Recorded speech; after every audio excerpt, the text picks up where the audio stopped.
आपके लिए पढ़ देता हूं बेटा।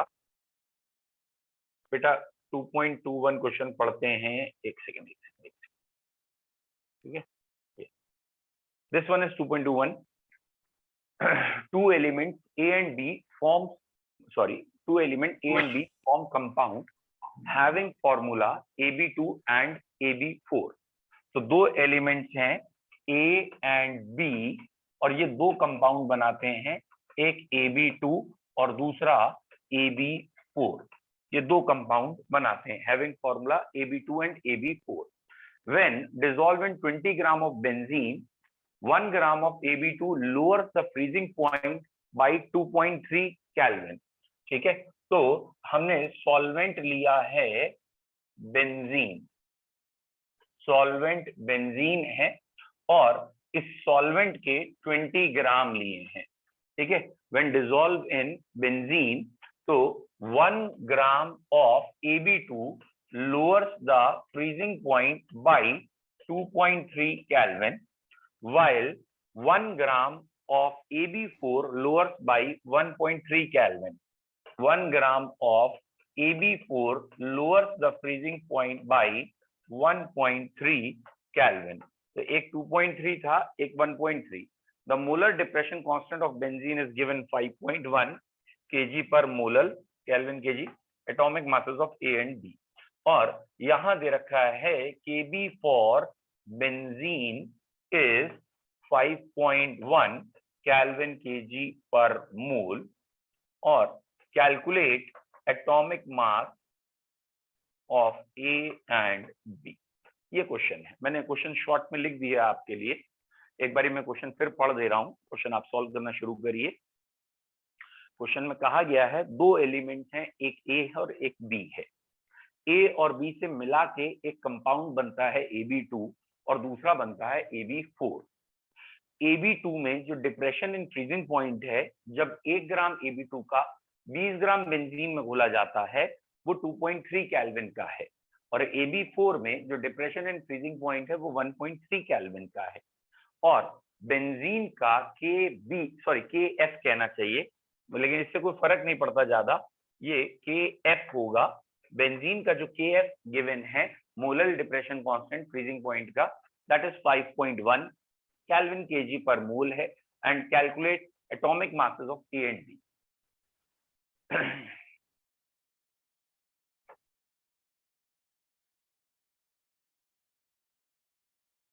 ठीक है, ओके, बहुत बढ़िया। एक बच्चे ने बता दिया, जैन चावला, बेटा वेरी नाइस, वेरी फास्ट और सही आंसर है। बस ट्रिक भी सही हो, टेक्निक सही हो। आंसर बेटा जैन मुझे ध्यान है यही है। अरे very good Nishika Verma, very nice, and आपका आंसर सही है।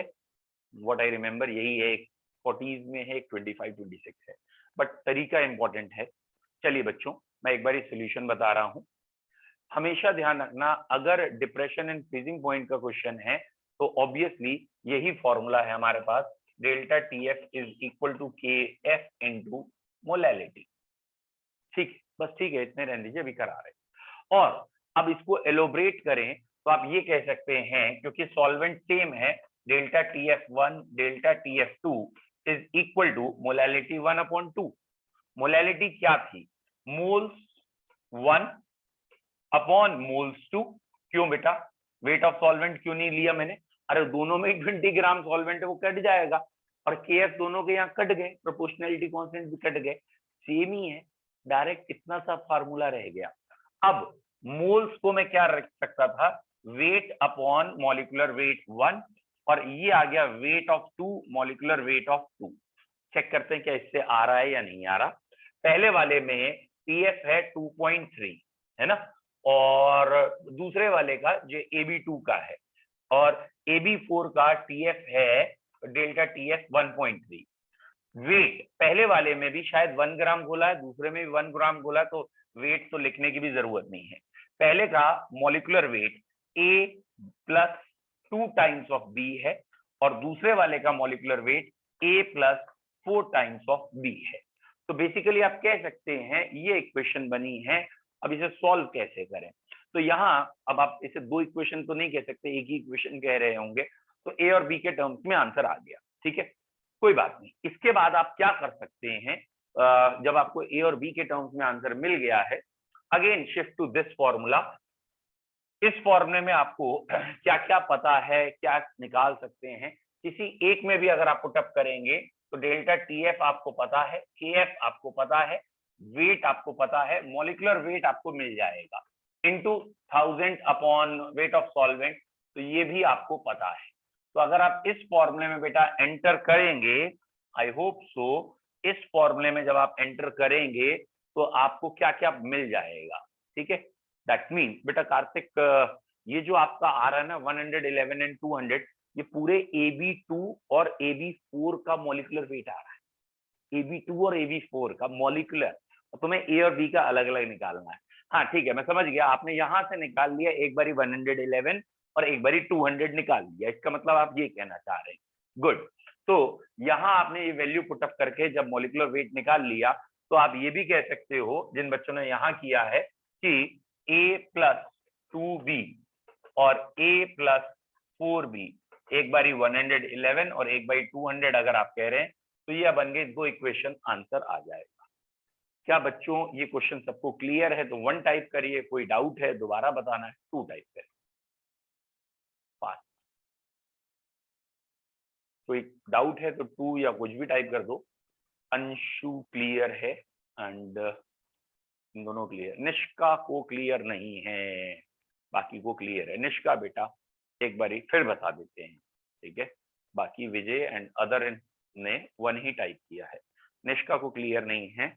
एक बारी मैं जिन भी बच्चों को क्लियर नहीं है उनको फिर से बता रहा हूँ, ठीक है बेटा। ये तो मतलब एकदम लेमन वर्ड में बता रहा हूँ, क्या आपको ये क्लियर है? Delta TF is equal to K F into molality, delta TF is equal to K F, और मोलैलिटी की जगह weight of solute, molecular weight of solute into 1000 upon weight of solvent. अब इसमें आपको क्या क्या मालूम है, दो बारी इसी को डायरेक्ट रख लो, ये मालूम है, ये मालूम है, और ये भी मालूम है, ये भी मालूम है, खाली मॉलिक्यूलर वेट नहीं मालूम। तो पहले वाले एक्सपेरिमेंट में जब आप ये सारी चीजें रखेंगे, डेल्टा टीएफ ये सब रखेंगे, अब सही है कार्तिक, ये सब रखेंगे तो मॉलिक्यूलर वेट आ जाएगा।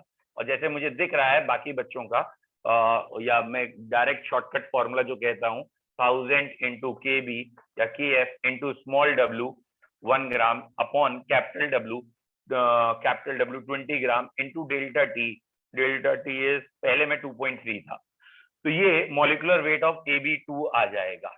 ऐसे ही फिर AB4 के लिए यही चीज आप पुटअप करिएगा बेटा। बेटा AB4 के लिए मैं पैरेलली ही ये चीज पुटअप कर रहा हूँ AB4 के लिए, तो मॉलिक्यूलर वेट ऑफ AB4, तो 1000 into KB into small W upon capital W into delta T, ये AB4 के लिए आया। शायद एक का आंसर 111 बच्चे बता रहे हैं, ऑब्वियसली इसमें ज्यादा से डिवाइड किया तो कम है, और इसमें कम से डिवाइड किया तो ज्यादा है, ये दोनों के मॉलिक्यूलर वेट्स आ जाएंगे। बेटा अब तो क्लियर है निष्का, दोनों का मॉलिक्यूलर वेट आ गया, तो A+4B की वैल्यू और 2B की वैल्यू हमें गिवन है। तो बेसिकली ये 111 है, ये जो भी इन्होंने 190 या 200 बताई मैंने मान ली, ठीक है, 190 होगी, ये मैंने मान ली। अब मैं अगर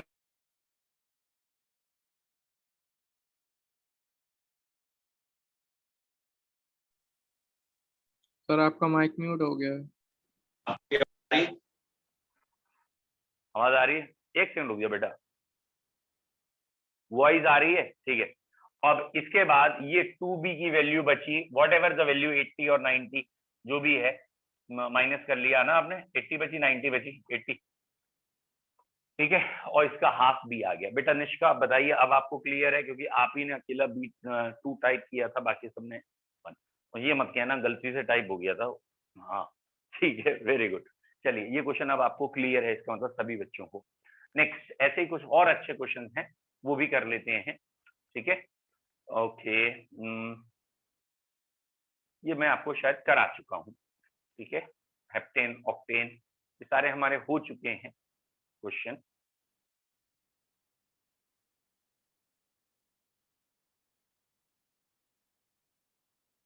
चलिए बेटा क्वेश्चन नंबर 22 देखिए, 22 क्या आपसे हो रहा है या नहीं हो रहा? 23 आज सुबह की शीट में जो बच्चे आए थे वो कर चुके हैं। 22 36 gram of glucose present in a litre of solution in a liter of its solution has osmotic pressure 4.98 bar.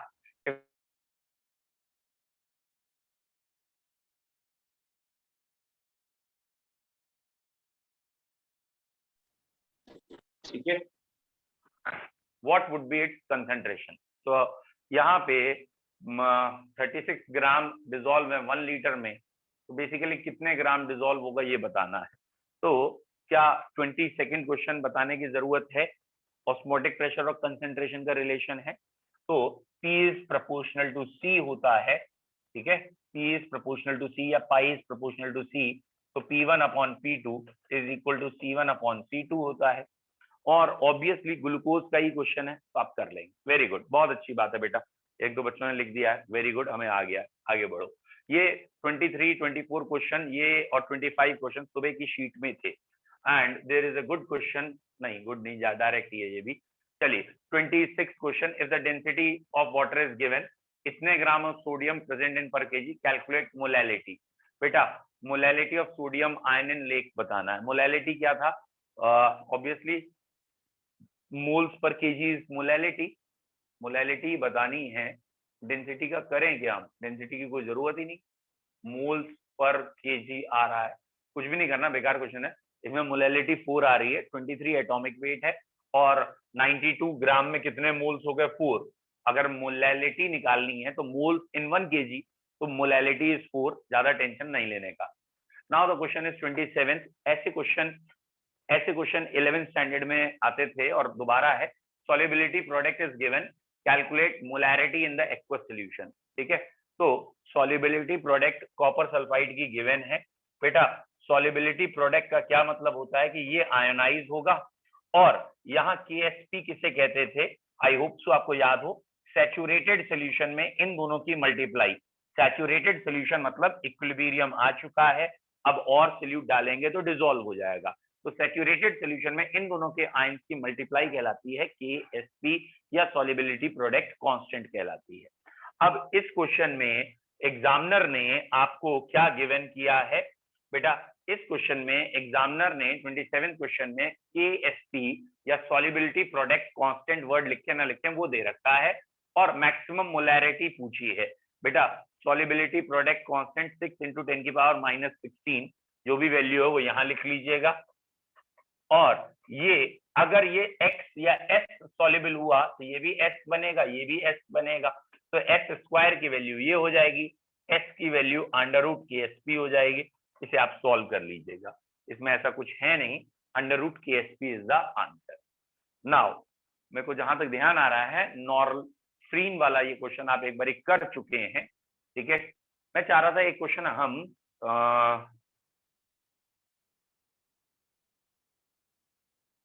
समझ में आया ना? क्या चाह रहा था, कौन सा क्वेश्चन कर लें? पार्टिकल जुड़ने वाला, एसोसिएशन का कर लें, जबकि यहाँ मुझे डिसोसिएशन के ही क्वेश्चन दिख रहे हैं। Depression in freezing point added to इतने ग्राम वाटर। चलिए कोई बात नहीं, जो आ रहा है हम उसको एज इट इज करते चल रहे हैं। Question number 32। बेटा question number 32, calculate depression in freezing point of water when 10 gram of 2-chloro-propanoic acid is added to 250 gram of water. ठीक है, क्वेश्चन फिर से मैं आपको लिख के दिखाऊं। ठीक है, यहाँ मैं क्वेश्चन लिख देता हूं क्योंकि वहां बेस पीछे व्हाइट है तो नहीं दिख रहा होगा आपको। क्वेश्चन था आपका 10 gram of chloropropanoic acid added to 250 gram of water. 10 gram of chloropropanoic acid, ये है समथिंग क्लोरोप्रोपेनोइक या ब्यूटेनोइक होगा, इज एडेड टू, इसको ऐड किया है, 10 gram of chloropropanoic acid is added to 250 gram of water. Ka is 1.4 into 10⁻³ 250 gram of water. Ka is 1.4 into 10⁻³ अब निकालना कहा है फिर। Ka तो गिवन है, Kf भी गिवन है, Kf भी गिवन है, टेढ़ा क्वेश्चन कर रही है। Kf है 1.86 जो वाटर का होता है, और इसके बाद calculate depression and freezing point निकालना। ओके, बड़ा टेढ़ा क्वेश्चन दिए ना, घुमा फिरा के, बड़ा घुमा फिरा के क्वेश्चन। अगर आपको याद है कि हम करेंगे कैसे, भैया हमारे पास एक ही फार्मूला है, delta T F is equal to i into K F into molality. ये हमारे पास फॉर्मूला है और कोई फॉर्मूला नहीं, बस ये दिमाग में रखना। Now the question is this, के एफ तो हमें दिख गया डायरेक्ट, ये के एफ जो हमें दिख गया, मैंने थोड़ा पेन का कलर चेंज कर दिया, के एफ दिख गया, हमें पता है। मोलैलिटी हम बना लेंगे, क्यों, 10 ग्राम है, मॉलिक्यूलर वेट निकल ही आएगा उसका, कार्बन है, हाइड्रोजन है, ऑक्सीजन है, क्लोरीन, सबका वेट पता, मॉलिक्यूलर वेट भी आ जाएगा और wait of solvent in KG भी आ जाएगा। तो मोलैलिटी तो हम बना लेंगे, वो हमारे घर की बात है, यानी ये भी हमारे पास आ गया। अब क्वेश्चन में क्या चाहिए, हमें आई चाहिए, क्योंकि क्वेश्चन में ये कहा है डेल्टा टी एफ निकालो, तो ये तो निकालना ही है, तो ये तो दिया नहीं है, ये निकालना है। अब हमें क्या चाहिए, आई। आई कहां से आएगा, आई के लिए इनने जे दे रखा है, जे, जे जो के ए दे रखा है, ये आई दे रखा है। कैसे, ये इक्विलिब्रियम कांस्टेंट है, dissociation constant, K equal to C alpha square upon 1 minus alpha. तो यहां सबसे पहला फार्मूला जो लगाना है तुम्हें, वो क्या लगाना है, बस तुम बेफालतू नाटक कर रहे हो यार, K equal to C alpha square upon 1 minus alpha. और भैया ऐसे क्वेश्चन में बुक वाले तो पूरा सॉल्व करते हैं, 1 माइनस अल्फा लेके करते हैं, लेकिन हम एक बारी को जिसे कहते हैं ना जुआ खेलते हैं, कि पहले हम इसे नेग्लेक्ट करके अल्फा निकालेंगे। अल्फा अगर नेग्लेक्ट करके निकालेंगे तो सीधा अंडर रूट के अपॉन सी आ जाएगा। चुपचाप के यहां से पुटअप करो और मोलैलिटी वाला जो सी है वो यहां पुटअप कर दो, अल्फा निकाल दो। अगर अल्फा की वैल्यू परसेंटेज के टर्म में 5% या कई बार 6, 7, 8 भी चलेगा, अगर अल्फा की वैल्यू 8% या उससे कम आएगी, तो जैसे यहाँ 6.5% एक बच्चे ने मुझे बताया है, अगर अल्फा की वैल्यू 5% या उससे कम या 8% या उससे कम भी आएगी, तो हमारा ये फॉर्मूला सही है। लेकिन अगर अल्फा 20%, 30%, 40% या और ज्यादा आ रहा है, तो ये फॉर्मूला गलत है। कौन सा फॉर्मूला गलत है, ये वाला, क्योंकि ये फॉर्मूला तब लगा है जब ये अल्फा नेग्लेक्ट हुआ, K equal to C alpha square हुआ, फिर अल्फा की value under root K upon C आई, नेग्लेक्ट के बाद। तो अल्फा कब नेग्लेक्ट कर सकते हैं, जब वो 10% के अंदर हो, 9% के अंदर हो, तब नेग्लेक्ट करना चाहिए, उसके बाद नहीं। तो अगर आपका इस फॉर्मूले से सॉल्व करने के बाद अल्फा बहुत बड़ा आता है, इसका मतलब मिस्टेक बड़ी है, इसका मतलब अल्फा बड़ा है, तो ये नेग्लेक्ट नहीं होना है। तो ये कॉमन सेंस रखेंगे, और हम पहले अल्फा इसलिए नेग्लेक्ट करते हैं, अदरवाइज पता नहीं कैसे कहीं क्वाड्रेटिक बन जाए, सॉल्व करने में नाटक हो जाए, तो हम पहले अल्फा नेग्लेक्ट करके देख लेते हैं। ये नीचे वाला अल्फा नेग्लेक्ट किया, और एक बच्चे ने मुझे यहाँ अल्फा, शायद उसने सही से कैलकुलेट किया हो, वॉट एवर, ये उसका अल्फा आ गया, ठीक है, सही से कैलकुलेट किया, हो सकता है वो आंसर लेके बैठा हो, कई किताबों में पीछे एनसीईआरटी सॉल्यूशंस भी दे रखे हैं ना, उनने वहीं से देख के टेप दिया, बोले ले अल्फा तो जे आएगा निकल के, वॉट एवर, अल्फा आ गया। अब क्या करेंगे हीरो, जब अल्फा आ जाएगा तो क्या करेंगे, आई निकाल लेंगे। आई कैसे आएगा, तो alpha is equal to i minus 1 upon n minus 1, और क्लोरोएसिटिक एसिड, अरे है तो एसिड ही, एसिटिक एसिड, एक एच अलग होगा, बाकी चीजें तो अलग नहीं होंगी ना। तो पूरा जो कंपाउंड है वो दो पार्ट में टूट रहा है, एक एच और एक बाकी पूरे यूनिट में। दैट मीन्स एन की वैल्यू 2 है, और यहां से अल्फा ऊपर वाला यहां पुटअप करेंगे, 2 माइनस 1 तो 1 ही हो जाएगा, तो आई की वैल्यू 1 प्लस अल्फा हो गई, तो यहां से आई आ जाएगा। और भैया जब यहां से आई आए तो जे यहां पहुंचवा दीजिएगा, फिर सॉल्व करके डेल्टा टी एफ आएगा। तो अभी मैंने कहा था ये क्वेश्चन बोर्ड लेवल पे अगर आता है तो कम से कम 3 या 4 नंबर में भी आ सकता है। ये 3 मार्क्स के लायक क्वेश्चन है, और अगर ये 3 मार्क्स में आता है और बच्चों आप ना एग्जामिनर को पैटर्न दिखा देते हो सही, चाहे कैलकुलेशन करो या ना करो, तो भी 3 में से 2 तक नंबर एग्जामिनर छोड़ देता है, दे देता है।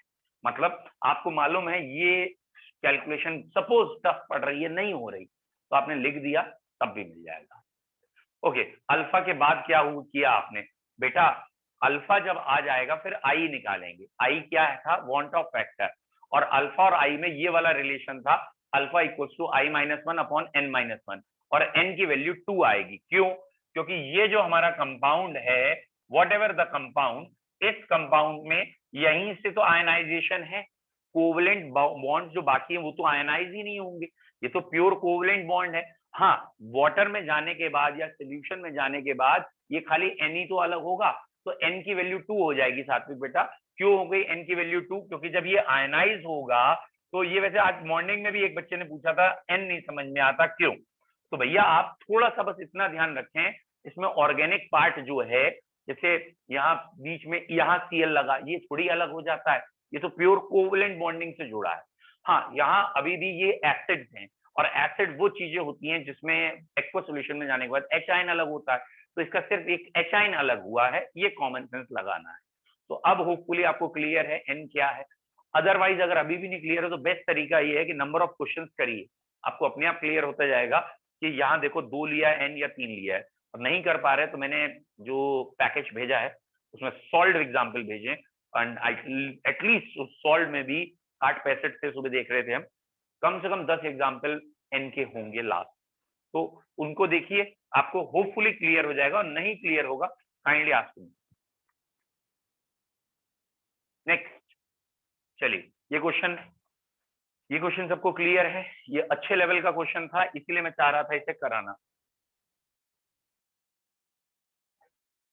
Now the next question is 2.33 हम कर चुके हैं, 2.33 को करने की जरूरत नहीं है, एक बार हमने कल ही किया है। Okay, 2.34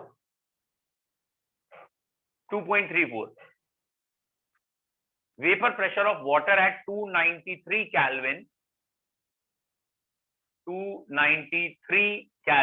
is 17.535. Vapor pressure of water at 293 Kelvin is 73.535। ऐसे कुछ वैल्यू थी, क्या थी यार, मैं भूल गया, सॉरी मैंने ध्यान से देखा नहीं। ओके, 17.535 यार, 17 था। Okay, 17.535। Calculate the vapor pressure of water when 25 gram dissolved in 450 gram of water। तो यहाँ ग्लूकोज घोला गया है 25 ग्राम और वाटर लिया है 450 ग्राम, और प्रेशर निकालना है, और ये पी नॉट है। बेटा तरीका याद आ गया, पानी में ग्लूकोज डाल के प्रेशर निकालना है, पानी में ग्लूकोज डालना है फिर प्रेशर निकालना है। तो relative lowering in vapour pressure, glucose ionise नहीं होता तो वांट ऑफ फैक्टर की कोई जरूरत नहीं है। रिलेटिव लोअरिंग एक ही फॉर्मूला है हमारे पास, P naught minus P upon P not equal to N upon N plus N, चाहे आप वो लगा दीजिए, ये P naught minus P upon P not equal to N upon N plus N, ये लगा दीजिए, और आपकी इच्छा है यहाँ से 1 सेग्रीगेट कर लीजिए, तो पी नॉट सॉरी पी की वैल्यू क्या आ जाएगी, इसी को डिराइव कर लीजिए, P naught into capital N upon N plus N आ जाती है। तो आप इन दोनों में से जिसमें कंफर्टेबल हो उसमें पुटअप करिए, निकाल दीजिए। ठीक है, चलिए मैं इसमें क्या आपसे चाह रहा हूँ, मैं नीचे वाले फॉर्मूले को प्रेफर कर रहा हूँ, अभी उसमें लिख दे रहा हूँ कि बाद का प्रेशर निकालना है, शुरू का प्रेशर 17.535 है, मोल्स ऑफ वाटर कितने हैं 450/18, 450/18, और मोल्स ऑफ वाटर के साथ मोल्स ऑफ ग्लूकोज कितने हैं 20/180, 25/180। इस कैलकुलेशन को सॉल्व करना है। ऑब्वियसली न्यूमरेटर बहुत ज्यादा है, डिनोमिनेटर निगलेक्ट नहीं करेंगे, इतू सा ज्यादा भी है, तो थोड़ा सा डिनोमिनेटर ज्यादा होगा तो थोड़ा सा आंसर कम हो जाएगा। तो अगर कैलकुलेटर लेके बैठे हो तो 17.2 या 3 हो जाएगा, ये 535 है तो 17.235 हो जाएगा, या 17.35 भी हो सकता है, 335 व्हाटएवर। तो आई मीन टू से थोड़ा सा कम होगा। क्यों थोड़ा सा कम हो रहा है, आप इस कैलकुलेशन को देखो, 25/180 ये इसमें ऐड करना है, 450/80 कितना होता है 1000/18, 55.5, तो 500/18 27, तो ये नियरली 24 मोल्स हैं, 24, और उसमें ऐड क्या करना है, इतू सी चीज ऐड करनी, इतू सी 25/180, 1/8 के आसपास, 7 के आसपास, तो ऊपर है 25 के आसपास, नीचे है 25.7 के आसपास, बहुत कम, मतलब 25.1 के आसपास, तो ऑलमोस्ट 1 ही है, तो ऑलमोस्ट आंसर इतना ही आएगा। बेटा मैंने कौन सा 1 नहीं लिखा, मुझे दिख नहीं रहा, मैंने सारी चीजें लिखी हैं यहाँ पे। अरे 17, देखा 17.47 आ गया एक बच्चे। बेटा कौन सा 1 नहीं लिखा? तो 1 minus P upon P not 1। वही तो किया है यहाँ पे। अब ये देखे ना बेटा, ये वाला फॉर्मूला है, ये वाला फॉर्मूला है, और इस फॉर्मूले में मैंने अगर इसको ऐसे लिख लिया 1 minus P upon P not equal to N upon N plus n, और ये वाला 1 ये इधर चला गया, ये इधर चले गए, तो ये माइनस हो गए, तो P upon P not equal to 1 minus N upon N plus N. तो माइनस करके ही देख लो, n upon N plus N आ जाएगा और P अपॉन पी नॉट आ जाएगा। यही मैंने लिखा है। Okay sir. ठीक। नेक्स्ट क्वेश्चन बेटा, अगला क्वेश्चन ये है, ये शायद हम एक बार कर चुके हो। 36 very important question. 100 gram of liquid A and molar mass 140 dissolved in 1000 gram of liquid B, molar mass 180. The vapor pressure of pure B was found to be 500. Vapor pressure of pure A calculate करना है, and vapor pressure of solution if total pressure is 475. थोड़ा आसान question है, ठीक है। If total pressure of the solution is 475, 2.36 लिखो। 100 ग्राम liquid A, एक a liquid है, इसके 100 ग्राम लिए हैं, इसका मोलर मास 140 है, ठीक है।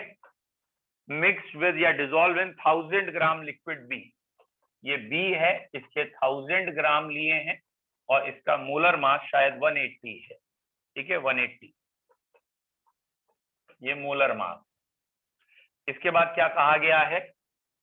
The vapor pressure of pure B was found to be 500. कहना क्या चाहती हूँ, ठीक है। P not B is 500. Okay. The vapor pressure of pure B was found to be 500 torr. The vapor pressure of pure A निकालना है और mixture का प्रेशर 475 है। P not A बताओ, और P which is equal to PA plus PB, ये P 475 given है, ठीक है। तो यहाँ 2 क्वेश्चन है, आई होप सो आप कर लेंगे। Let's start. पहले आप कोशिश करिए, नहीं होगा तो मैं बताता हूँ। Please start.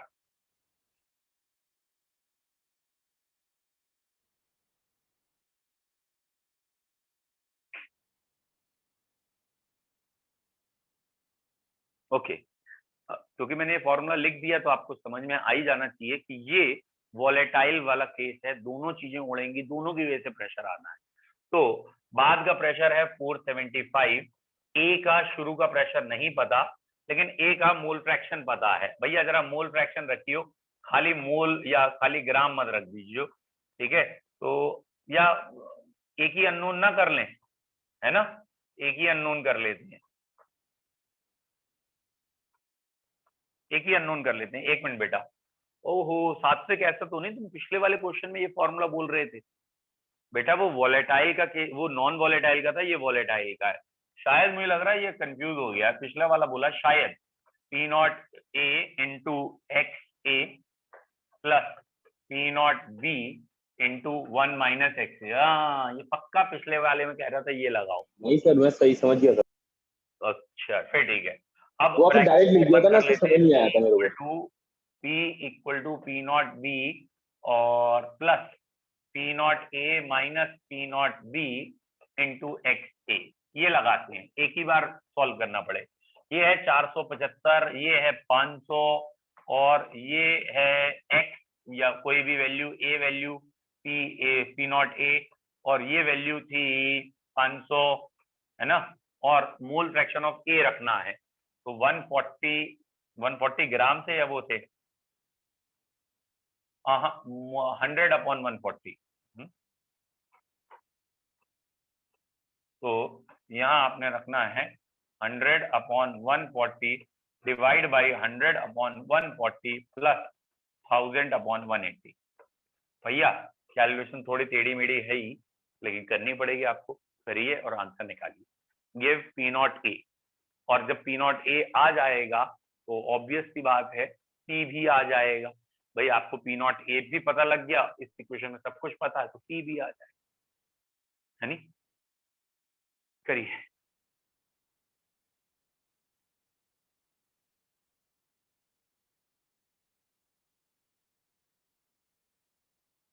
डन, तरीका क्लियर है? 1 टाइप कर दीजिए, नहीं क्लियर है 2 टाइप करिए। अच्छा, एक बच्चे का आंसर आ रहा है नियर टू 280। बिल्कुल सही बात है, आंसर कम ही आएगा क्योंकि बीच का प्रेशर 475 है, हाई वाला 500 है, तो दूसरा नीचे ही होगा क्योंकि एवरेजिंग होके आंसर बीच में आना था। तो obviously answer will be less than 475 और 400। तो अगर 280 आ रहा है तो वी कैन एडजस्ट भी, हम मान सकते हैं कि लेस देन आना है तो है। ओके, तरीका क्लियर है निष्का एंड अदर। बेटा लेकिन ये कुछ ज्यादा ही गड़बड़ आ रहा है 32। अच्छा 32 बहुत गड़बड़ आ रहा है, क्या है 32 है क्या, मतलब समझ नहीं। ठीक है, तरीका क्लियर है, 1 आ गया क्योंकि बाद का प्रेशर तो हमें मालूम ही है, हमें पार्शियल प्रेशर निकालना था और पार्शियल प्रेशर होगा, ओके पार्शियल प्रेशर में होगा दिस इनटू दिस, तो दूसरा आंसर इन दोनों का मल्टीप्लाई था। तो पहला आंसर पी नॉट ए था, फिर पी ए था। बेटा 32 आ रहा है, 32 एंड 38 बार, इतना कम? हाँ हो सकता है वैसे, वो आपने अगर वैल्यू पुटअप की है तो आप जानते हो, ठीक है आप कर लीजिए। ठीक है, चलिए इसका क्या आंसर, क्योंकि नहीं मैं लेके बैठा अभी, इसलिए मैं आपसे अभी लड़ाई नहीं लड़ रहा। तरीका में कोई प्रॉब्लम है बताइए, तो ग्राफ ड्रॉ करना है, शायद वैल्यूज दे रखी है, ग्राफ ड्रॉ करना है। ओके 38 बेंजीन टोलिन, क्या ये हो चुका है? Benzene and toluene form ideal solution over entire range of composition. The vapor pressure of pure benzene is, the vapor pressure of pure benzene and toluene are given. मेरे हिसाब से ये हो गया है। Calculate the mole fraction of benzene in vapor phase if 80 gram is mixed with 100 gram. क्या बताइए, question number 2.38 जो मैं अभी पढ़ रहा था, 38 ये वाला, दिस वन, क्या ये हो चुका है? क्या ये आपको समझ में आ रहा है? हो चुका है, वेरी गुड, क्लियर है। दिक्कत है तो बताइए, नहीं तो अगले पे देखिए। ठीक, गुड। नेक्स्ट इज 2.39 और मेरे को ध्यान आ रहा है 40 और 41 भी कल हो गए थे ऑलमोस्ट। 2.39 को जल्दी से निपटाइए। The air is a mixture of number of gases, the major component are oxygen and nitrogen with the approximation of 20 and 79 को 80 पढ़ो। बाई वॉल्यूम को आप बाई मास भी पढ़ सकते हो क्योंकि डिवाइड सेम होता है, by volume. The water is equilibrium with the air pressure of 10 atmosphere at 298 Kelvin if the Henry constant of oxygen and nitrogen are given. Calculate the composition of gases in water. Henry constant given है, composition of gases निकालना है, कोई ऐसा खास question है नहीं। चलिए मैं एक बार ये बता दूं आपको क्या कह रहा है। क्वेश्चन ये कह रहा है बेटा, ये रहा वाटर, यहाँ है ऊपर एयर, और एयर में ऑक्सीजन है, नाइट्रोजन है ऊपर, और इस पूरे ऑक्सीजन नाइट्रोजन का मिक्सचर है 10 एटमॉस्फेयर। उस 10 में 7.9 इसकी वजह से है, 2 एटमॉस्फेयर इसकी वजह से है। इसका भी हेनरी कांस्टेंट गिवन है और इसका भी हेनरी कांस्टेंट गिवन है, दोनों का हेनरी कांस्टेंट गिवन है। और पूछा है पानी में कौन सा कितना कितना होगा, खत्म बात। पहला वाला अगर निकाल रहे हैं तो pressure of oxygen is equal to Henry constant of oxygen और multiplied by mole fraction of oxygen, खत्म। ये निकाल देंगे मोल फ्रैक्शन कितना है पानी में, सिमिलरली दूसरे को निकाल देंगे। तो बस यहाँ प्रेशर ऑफ ऑक्सीजन पूरा 10 नहीं रखना, 2 रखना है, और हेनरी कांस्टेंट जो भी दे उससे डिवाइड कर दीजिए, मोल फ्रैक्शन ऑफ ऑक्सीजन आ जाएगा, खत्म। इसमें और कुछ आपको करना ही नहीं है। और दूसरे केस में, नाइट्रोजन के केस में, pressure of nitrogen, Henry constant of nitrogen multiplied by mole fraction of nitrogen. अब इससे ज्यादा थोड़ी आगे जाना है, मोल फ्रैक्शन निकाल के दिखा दीजिए भाई। उन्होंने कहा है खाली मिक्सचर का वो बताइए कंपोजिशन क्या है, दोनों का मोल फ्रैक्शन आ गया। और सबका मोल फ्रैक्शन का भले ही सम 1 होता है, लेकिन यहाँ अभी और भी चीजें हैं, तो इसलिए थोड़ा सा 1 से कुछ कम आएगा, मतलब एग्जैक्ट 1 आंसर नहीं आएगा इन दोनों को जोड़ने के बाद भी, क्योंकि और चीजें भी आएंगी। मोल फ्रैक्शन ऑफ वाटर होगा, अदर गैसेस होंगी, तो ये मोल फ्रैक्शन बहुत कम कम आएंगे, थोड़े थोड़े आएंगे। कोई डाउट है? क्वेश्चन क्लियर है? 1 टाइप करिए, नहीं क्लियर है तो दोबारा बताएं। क्लियर। और अब मैं जरा स्टार्टिंग के क्वेश्चन देख लेते हैं, ठीक है, शुरू से इस चैप्टर के। ओके, कोई क्वेश्चन रह तो नहीं गया हमसे? देखिए भैया यहाँ से क्वेश्चन शायद शुरू है ना? तो ये तो पहला, दूसरा, तीसरा, चौथा तो बेकार है। चौथा क्वेश्चन न्यूमेरिकल है और मेरे हिसाब से बच्चों अब आपके लिए चौथा क्वेश्चन बड़ा इजी होगा मेरे हिसाब से, क्योंकि आज सुबह भी हमने डिस्कस किया था कि यहाँ W/W 68% दे रखा है और मोलैरिटी निकालनी, डेंसिटी दे रखी है। तो आज भी शायद हमने डिस्कस किया था कि अगर ऐसा कोई केस है तो molarity 10 dx upon molecular weight लगा देना। 10 डेंसिटी है 1.504 और x है 68, मॉलिक्यूलर वेट 63, सॉल्व कर लेना। तो फोर्थ क्वेश्चन जो न्यूमेरिकल हमें पहला दिख रहा है वो मेरे हिसाब से आपसे जल्दी हो जाएगा direct 10 dx upon molecular weight लगा के। नेक्स्ट बेटा fifth question, again fifth question same, glucose solution 10% W/W, molality, mole fraction, दो चीजें निकालनी है, डेंसिटी गिवन है तो मोलैरिटी भी निकालनी है। तो मोलैरिटी में सबसे पहले निकाल दूंगा 10 dx अपॉन मॉलिक्यूलर वेट से मोलैरिटी आ जाएगी, और 10% है तो 100 ग्राम में 10 ग्राम है, वेरी गुड। तो 90 ग्राम वाटर हो गया और 10 ग्राम आपका ग्लूकोज हो गया, दोनों के एक तरीके से ग्राम मिल गए, मोल्स मिल गए। मोलैलिटी निकालनी है, मोलैलिटी निकाल लीजिए, मोल फ्रैक्शन निकालना है, मोल फ्रैक्शन निकाल लीजिए।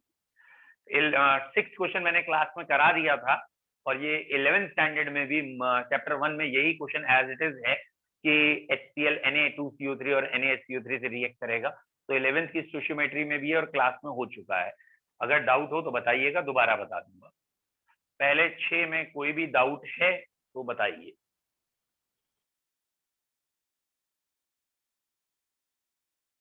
मुझे याद है ये भी क्लास में हो गया 25%, 226 ग्राम भी क्लास में हो गया है, 15 ppm भी क्लास में हो गया है, ठीक है।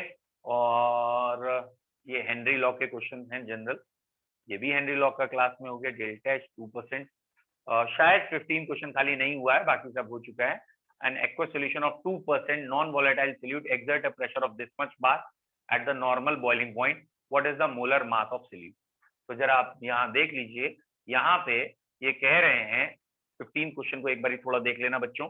एन एक्वस सॉल्यूशन ऑफ 2%, ये 2% नॉन वोलेटाइल सोल्यूट है और ये एक्सर्ट अ प्रेशर ऑफ 1.004 बार है।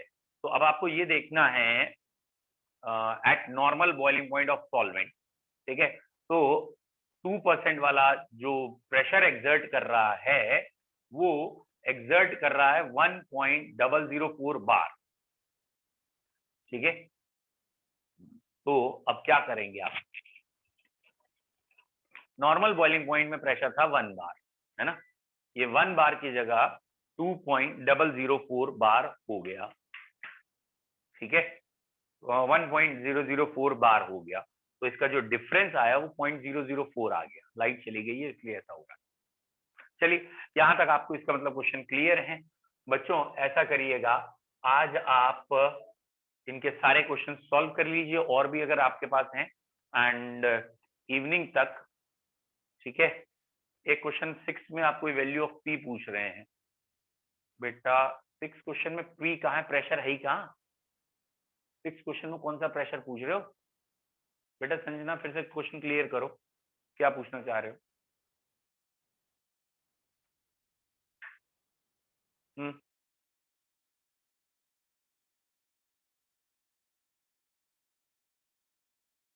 जल्दी पूछिए बेटा। चलिए कोई दिक्कत नहीं है, अभी आप चेक कर लो, ठीक है, क्योंकि लाइट चली गई, गड़बड़ कर रहा है अभी, ठीक है। ओके, तो अब आपने करना क्या है, कल हम स्टार्ट करेंगे इसी टाइम पे electrochemistry, 3rd chapter, that is electro, है ना। तो कल मॉर्निंग का नहीं है, और जो भी आपके डाउट्स हों वो आप पहले भेज दीजिएगा, फिर हम देख लेंगे। मैं चैप्टर 3rd देख रहा हूँ, इलेक्ट्रो है या काइनेटिक्स है, ऑब्वियसली इलेक्ट्रोकेमिस्ट्री है। तो कल हम इलेक्ट्रोकेमिस्ट्री को स्टडी करेंगे, ठीक है। आज इतना ही, वी विल स्टडी। हाँ, अब कनेक्शन सही हो गया, तो कोई भी अगर आपको वीडियो नहीं मिला है पिछला, मैंने अपने हिसाब से तीनों चारों डाल दिए जो पेंडिंग थे, फिर भी अगर कोई रह गया है by chance, kindly send me, मैं वो वीडियो भी डाल दूंगा। Thank you sir. Thank you sir.